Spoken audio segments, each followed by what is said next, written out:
Me llamo Cintia Suárez Flores. Nací un 16 de febrero y soy acuario. Soy la menor de 3 hermanos, el pilonzazo de mi casa. Afortunadamente tengo 6 sobrinos que son mi adoración más grande, son mis tesoros. Tuve una infancia sumamente feliz, rodeada de muchísimo amor. Me encantaba hacer todo tipo de actividad deportiva. Empecé a estudiar baile cuando tenía 3 años y lo hice hasta justo antes del accidente. Estudié ballet, jazz, tap, pero el jazz siempre fue mi favorito. Y además hice 6 años de mi vida gimnasia olímpica. Me encantaba. A 2 meses de haber cumplido 15 años tuve un accidente automovilístico en la carretera. Veníamos justo de vacaciones de Semana Santa y fue, digamos, un viaje familiar un poco atropellado. Les cuento, yo no estaba realmente contemplada para hacer ese viaje. Yo tenía otros planes con una amiga con la que quería viajar con ella y con su familia, pero desafortunadamente por cuestiones familiares de ella, una semana antes de la fecha que teníamos programada para nuestro viaje, se cancela y por lo tanto pues me quedé sin plan. Y mis papás ya tenían contemplado otro viaje con otros miembros de mi familia, pero pues en ese momento yo tenía 15 años y pues no me podía quedar sola en mi casa, así que me tuve que adherir al plan de ellos. Como dato curioso, fue uno de esos viajes en donde todo sale perfecto, donde todo sale como lo soñaste, como lo planeaste. Fue muy divertido en todos aspectos. Es decir, todo lo que pude haber deseado de ese viaje se cumplió. A consecuencia de ese accidente automovilístico, tuve una lesión medular a nivel de las cervicales. 3 de mis vértebras cervicales estaban muy destruidas, sobre todo la C5, y lo que hicieron al operarme fue juntarme la C4, la C5 y la C6 para que yo pudiera estar mejor. Así que al operarme me pusieron ahí, me colocaron unos clavos y me juntaron esas 3 vértebras. Después de estar 4 meses en el hospital, tuve la oportunidad de irme a rehabilitación 1 año a un centro especializado en Miami, Florida, y mi terapista era Robin Smith, quien años atrás había sido terapista también de la cantante Gloria Estefan cuando ella había tenido un accidente y había tenido un tema también de parálisis. Y a partir de ese momento, la verdad es que Gloria Estefan se convirtió en una motivación y en una inspiración para mí absoluta. Durante estos 4 meses tuve un aparato que me inmovilizaba totalmente, que se le conoce como un halo. Es como una especie de corona con unos fierros que te inmovilizan, digamos, todo el cuerpo, como con un chaleco, el cual me dejó unas bellas cicatrices en la frente y atrás de la cabeza.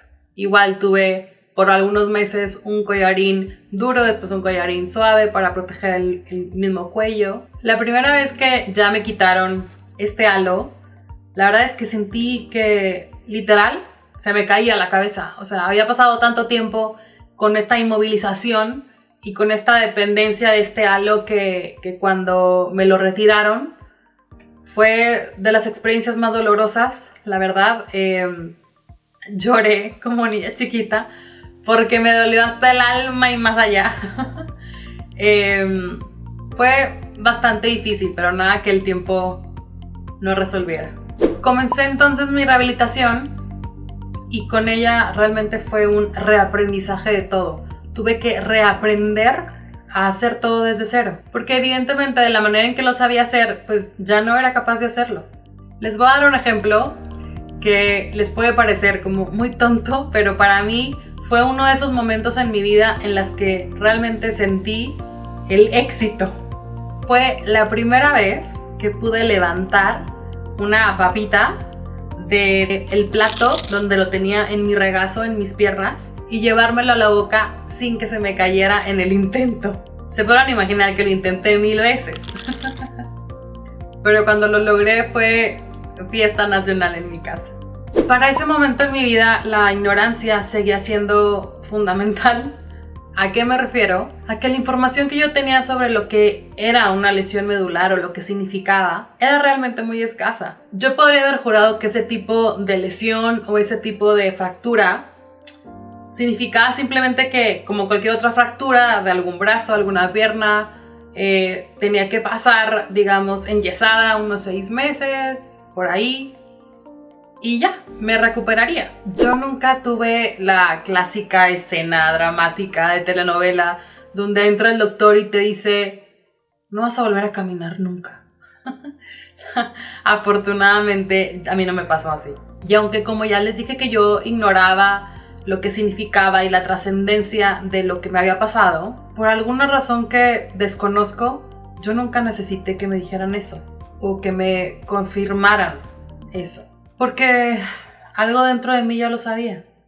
¿Se acuerdan del punto 7? En el que les dije que yo no estaba en el plan del viaje familiar en el que finalmente sucedió el accidente. Bueno, pues cuando yo estuve en la camioneta en donde viajaba, mis padres venían en otro vehículo.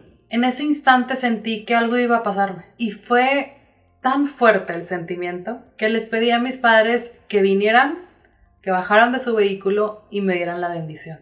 Lo curioso fue que los tres sentimos lo mismo, pero ninguno de los tres dijimos nada. A eso es a lo que me refiero cuando les cuento que de alguna manera algo dentro de mí ya lo sabía.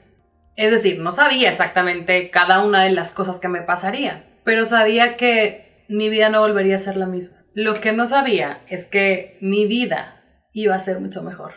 En el momento del accidente, y como yo había de alguna manera presentido que algo me iba a pasar, nunca perdí la conciencia. Eso sí, yo venía dormida en el momento del accidente y justo cuando nos estamos volcando, que nuestra camioneta dio 3 vueltas, yo me desperté en ese momento. Yo salí de la camioneta en la segunda vuelta, pero me lesioné en la primera cuando golpeé contra el techo, mi cuello golpeó contra el techo y ahí fue donde me lesioné. Desde ese momento se cortó toda la comunicación, digamos, de mi cuerpo, la sensibilidad y tal. Afortunadamente no sufrí ningún tipo de dolor. No, hasta el día de hoy, porque nunca antes del accidente tampoco me había fracturado nunca nada de mi cuerpo. Y hasta el día de hoy tampoco, afortunadamente, sé lo que significa ese dolor, porque simplemente se desconectó. En el momento de la lesión no hubo más. O sea, ahí terminó de estar conectada. Yo quedé como unos 15 metros aproximadamente de donde quedó la camioneta ya una vez que terminó de volcarse, pero siempre estuve despierta, siempre estuve consciente. Pero por alguna razón, una vez más que desconozco y que no puedo decirles con certeza porque no lo sé, había una voz dentro de mí que me decía, no te preocupes, no importa lo que escuches, no importa lo que veas, no importa lo que sientas, todo va a estar bien. En ese momento sentí la paz más grande que he sentido en toda mi vida. Nunca más he vuelto a sentir esa sensación como la sentí ese día. Y no solo eso, sino que además de estar consciente todo el tiempo, yo sabía perfectamente bien lo que estaba pasando, yo sabía perfectamente bien lo que tenían que hacer, cómo lo tenían que hacer. Es decir, cuando llegaron los paramédicos de la ambulancia que me iban a trasladar al hospital, yo les decía absolutamente todo, cómo deberían de moverme, cómo deberían de hacer todo con respecto a mi movimiento, como si yo fuera un erudito en el tema. Pero la verdad es que yo jamás había estado relacionada con un accidente así, no sabía lo que era absolutamente nada de eso, no sabía lo que era una lesión medular, etc. Es decir, no tenía ningún conocimiento de lo que se tenía que hacer en un momento de un accidente como tal. Yo solo lo puedo explicar por medio de mi fe en Dios y de que a través de Él yo pude decir todo lo que se me tenía que hacer. Y en base a eso me salvé la vida, porque pudieron realizarme todo lo adecuado para ese momento, para mi circunstancia. Pero ese episodio en particular siempre será un misterio, un enigma en la historia de mi vida, el cómo supe todo eso. La primera vez que regresé a mi casa después de ese viaje a Miami, enfrenté por primera vez la dimensión de lo que me había pasado, porque de alguna manera la promesa a mí misma al irme a rehabilitar fuera y tal, y bajo la ignorancia que tenía en el tema, yo pensaba que para esa fecha iba a regresar pues perfectamente bien, caminando.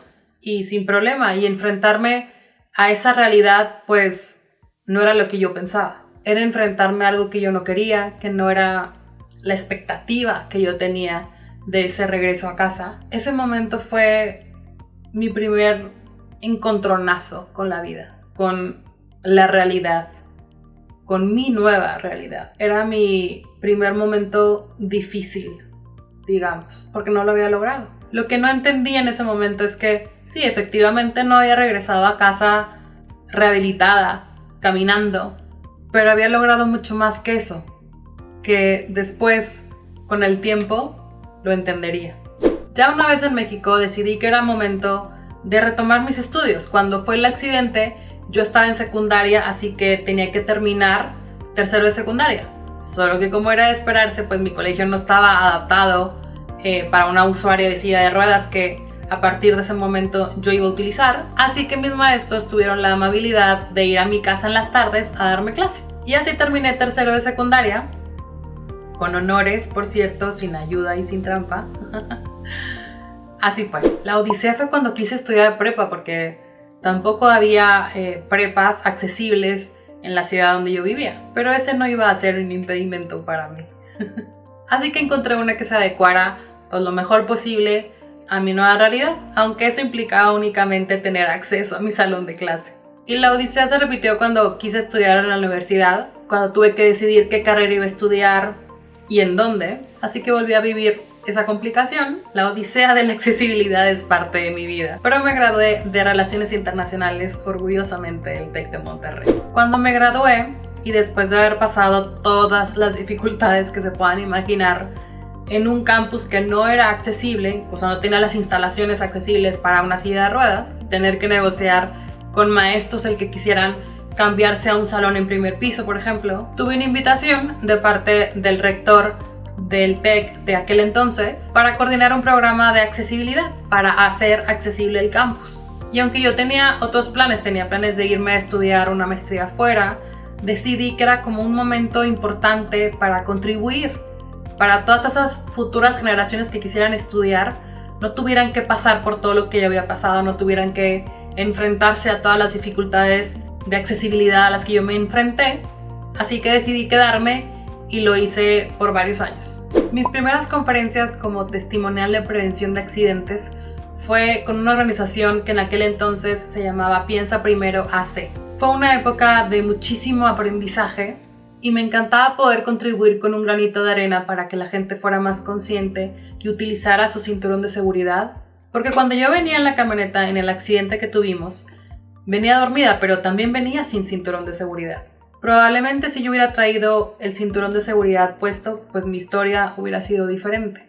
Así que aprovecho este momento para decirte que utilices el cinturón de seguridad, es muy importante. Y no importa si tú no vas manejando, si vas de copiloto, si vas atrás, en cualquiera de las áreas del vehículo donde vengas, usa el cinturón de seguridad. Tampoco importa la distancia a donde vayas. Siempre úsalo. Automáticamente de que te subes al carro, ponte el cinturón de seguridad.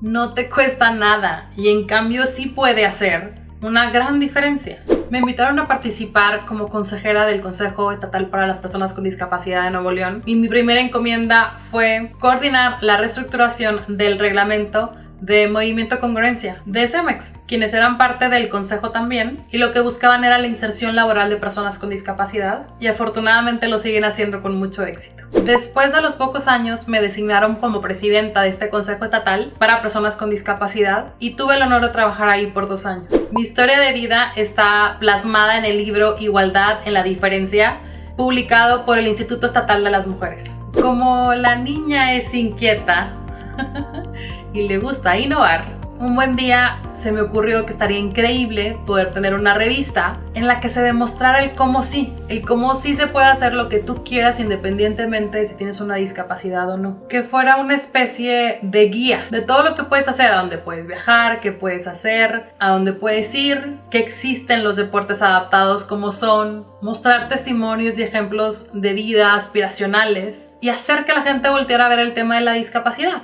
pero que lo hiciera desde la admiración y de la motivación y no desde la lástima, que es a lo que estamos de alguna manera acostumbrados. Así que en 2009 fundé la revista bimestral gratuita para personas con discapacidad y su entorno de nombre Vive Sin Límites. ¿Se acuerdan que les platiqué que Gloria Estefan se había convertido en alguien muy importante para mí, en una inspiración para mí? Bueno, pues en una de mis locuras pensé que sería increíble que pudiera entrevistar a Gloria para que apareciera en la portada de la primera edición de la revista Vive Sin Límites. Así que me di a la tarea de lograr esa encomienda. Al principio, obviamente, todo el mundo me dijo que estaba loca, que iba a ser muy difícil, muy complicado lograr una entrevista con ella. En fin, me decían que no lo iba a poder lograr. Pero cuando alguien quiere algo de verdad, o al menos cuando yo quiero algo de verdad, no me detengo hasta conseguirlo. ¿Y qué creen? Sí, efectivamente, Gloria Estefan estuvo en la primera portada de la edición de Vive Sin Límites. En 2010, y justo para festejar un aniversario de la revista, un 3 de diciembre, que por cierto es el Día Internacional de las Personas con Discapacidad, llevamos a cabo por primera vez la primer carrera inclusiva 3K para personas con y sin discapacidad. Son 3 kilómetros conmemorando el 3 de diciembre. Es una carrera anual gratuita que nos ha dado las satisfacciones más grandes. Ver cruzar la meta a niños, a jóvenes, adultos de la tercera edad, con y sin discapacidad, es decir, de todas las edades, cuando cruzan esa meta con una sonrisa y con la satisfacción de haberlo logrado, es lo máximo. Simplemente no tiene precio. Esas sonrisas son uno de los tantos para qués y una de las tantas razones que para mí encuentro en ellas mi misión de vida. Algo que nunca me imaginé es que fuera invitada a participar en un programa de televisión.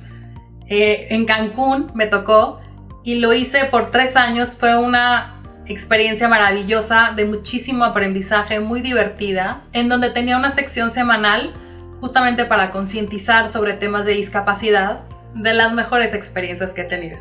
Soy directora general de la asociación Vive Sin Límites ABP. Es una asociación sin fines de lucro que lo único que busca es concientizar sobre temas de discapacidad. ¿Por qué abrir un canal de YouTube? Porque como se darán cuenta, soy una persona que siempre está buscando diferentes trincheras para concientizar sobre temas de discapacidad, para informar y para hacer de alguna manera un testimonio de que sí se pueden hacer las cosas independientemente de si tienes una discapacidad o no en la vida. Y me pareció que esta plataforma era idónea para llegar a la mayor cantidad de personas posible y compartir mi experiencia de vida, pensando en que le pudiera ayudar a alguien, escuchar mi historia y mi experiencia en todo lo que tiene que ver con el tema de la discapacidad, y que de alguna manera he logrado superar varios obstáculos en mi vida, y porque me encanta tener una interacción positiva con gente que ha pasado por lo mismo por lo que he pasado yo, o que está pasando justamente en este momento por algo parecido a lo que me ha tocado también a mí vivir. Pero para eso es muy importante que te suscribas al canal, que veas los videos nuevos que salen todos los lunes y que le des like y me compartas tu propia experiencia para formar una comunidad constructiva y que logremos marcar una diferencia, ¿por qué no? Amo dar conferencias y compartir mi experiencia de vida. Me parece maravilloso el aprendizaje que hay cuando uno comparte su historia, pero sobre todo cuando escucha la historia de los demás. Me parece que es sumamente enriquecedor y pensar de maneras muy diferentes. Al final del día, siempre lo que nos mueve a los seres humanos es el amor. Mi fe en Dios es inquebrantable. Con Dios todo, sin Él nada. Mido 1,74. Amo el chocolate en cualquiera de sus presentaciones. Mi película favorita es The Notebook. En español creo que le pusieron El diario de una pasión. Cursi, ya sé, pero es mi favorita. Soy serie fan, me encanta. No me gustan las películas de terror, me parecen rudeza innecesaria. Pero me gustan las de suspenso. No como nada de carnes rojas desde hace más de 20 años. Me gusta ser agradecida. Me gusta agradecerle a Dios todos los días por todo, aún también por lo que no se dio. Afortunadamente no tengo vicios. No fumo, no tomo porque no me gusta nada el sabor del alcohol. Y hace 10 años que no tomo refrescos y estoy muy orgullosa de ello porque me costó muchísimo. Pero de chiquita tuve una seria adicción al chicle. Soy muy familiar y hogareña, la verdad es que amo la familia. La familia yo creo que lo es todo y yo soy muy bendecida por la familia que me tocó. Me encanta ver películas en casa. No me gusta ir al cine para nada porque no me parece cómodo para mí estar en una primera fila, toda incómoda hasta el frente. No son accesibles, pero sobre todo hace mucho frío siempre. Y no me gusta el frío para nada. Obviamente amo el sol y vivir frente a la playa es lo máximo. Soy muy perfeccionista. Muy. Me fascina todo lo relacionado al diseño. Diseño de modas, diseño de interiores, diseño gráfico, por supuesto. Si pudiera pasar mi vida viajando, lo haría totalmente. Creo que tengo alma de nómada. Me molestan de sobremanera dos cosas: la injusticia y las mentiras. Y no tolero a quien las dice. Me gusta rodearme de gente que me sume en la vida y no que me reste. Me desespera mucho la gente que se queja todo el día, todos los días. Disfruto mucho y me apasiona defender los derechos de las personas con discapacidad. Amo la música. Yo soy de la idea que la vida debería estar musicalizada, así como en las películas, de acuerdo a la ocasión y al mood que traigas. Soy muy disciplinada y tengo mucha fuerza de voluntad. Para mí, querer sí es poder. Tengo obsesión por la estética y el orden. Las cosas ordenadas se ven más bonitas. Soy idealista y súper sensible, es decir, muy llorona. Puedo llorar hasta con un comercial. Amo reír, amo el sarcasmo. La gente sarcástica me parece sumamente inteligente. Admiro y valoro profundamente a la gente congruente. Me encanta la gente que sabe vivir en congruencia con lo que piensa, con lo que dice y con lo que hace. Espero que les haya gustado y que me hayan podido conocer un poquito mejor. Nos vemos a la próxima.